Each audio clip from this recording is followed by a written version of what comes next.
शेतकरी मित्रांनो, आपण जर आपल्या ऊसाचा जर पाला काढला तर त्याचा फायदा काय होतो, तर त्याविषयी माहिती किंवा त्या संदर्भातला आजचा व्हिडिओ असणार आहे. आपण ज्यावेळेस आपल्या ऊसाचा पाला काढत असतो त्यावेळेस काय होतं, एकतर सूर्यप्रकाश असेल किंवा जी मोकळी हवा आपल्या पिकामध्ये जी खेळती राहते, त्याच्यामुळे आपल्या पिकाची जी वाढ आहे तर ती अतिशय चांगल्या रीतीने होत असते. आणि परत याचा दुसरा फायदा म्हणजे काय, ज्यावेळेस आपण पाला काढून असं सऱ्यांमध्ये टाकत असतो त्याच्यामुळे जे आपण ऊसाला पाणी देत असतो किंवा जे काही गवत आपल्या पिकामध्ये येत असतं तर त्याचं प्रमाण कमी होतं. आर्द्रता किंवा मॉइश्चर लेवल जे आहे तर ते आपल्या जमिनीची व्यवस्थित मेंटेन राखली जाते, ज्याच्यामुळे आपलं वारंवार पाणी देण्याची गरज नाही.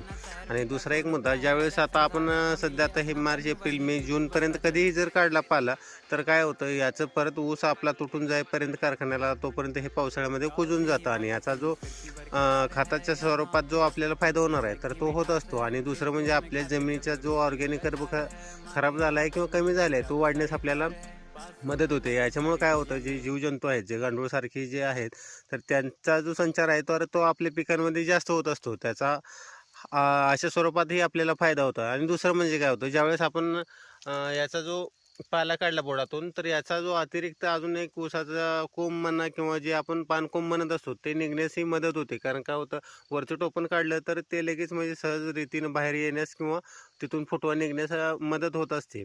आणि दुसरं अजून म्हणजे काय होतं असतं, ज्यावेळेस आपले ऊस तोडणी कामगार येत असतात, ऑलरेडी बोडामध्ये स्वच्छ असल्यामुळं काय होतं, तिथं त्यांना स्पष्ट दिसतं आणि तिथून जे वर मारणं आपण म्हणत असतो की एक दीड कांडी तिने वरनं ऊस मारला तर तसा प्रकार होत नाही.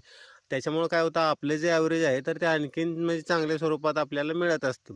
त्याचा हा फायदा होत असतो. पण काय होतं, बऱ्याच वेळा जर शेतकरी पाक शेंड्यापासून बुडक्यापर्यंत जर पाला काढत असेल तर अशा वेळेला काय होतं, 265ची एक खासियत आहे की बाबा जास्त पाला निघाला तर त्याला काय होतं, पुढं आणसा फुटाला किंवा जे आपण म्हणतो, इथं जर आता वरपर्यंत परत पालं काढत गेलं, इथले जे डोळे आहेत परत पावसाळ्यामध्ये काय होतंय, असे जर डोळे राहिले तर ते फुटत आहे आणि त्याचं म्हणजे वजन आहे ते घटत जाते. त्याच्यामुळे जास्त पाला काढत नाही, खालचे जे 4 ते 5 कांडे आहेत तर त्याचा पाला काढायचा, जेणेकरून काय होतं, आपल्या पिकांमध्ये त्याचं चांगलं संतुलन जे आहे तर मेंटेन राहतं. आणि दुसरी गोष्ट म्हणजे काय होतं, पावसाळ्यात बऱ्याच वेळेला काय होतं, वाफेची रानं असतात, अशा वेळेला जर पाणी लागलं तर आपण पाहिलं असेल की बाबा इथून जे आहेत आपल्या बुडातून जे आहेत तर ते मुळ्या सुटतात. हे जर पाला काढला तर काय होतं, इथून मुळ्या सुटतात आणि जे जमिनीमधले जे काही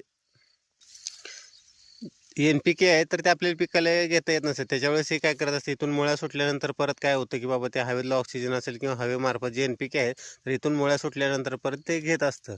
तर हा आहे ऊसाचा पाला काढलेल्याचे फायदे किंवा त्याचा जो काय म्हणायचं, एक चांगला बेनिफिट आहे तर तो आपल्याला मिळत असतो. तर माहिती आवडत असेल तर आपल्या शेतकरी मित्रांपर्यंत शेअर करा. धन्यवाद.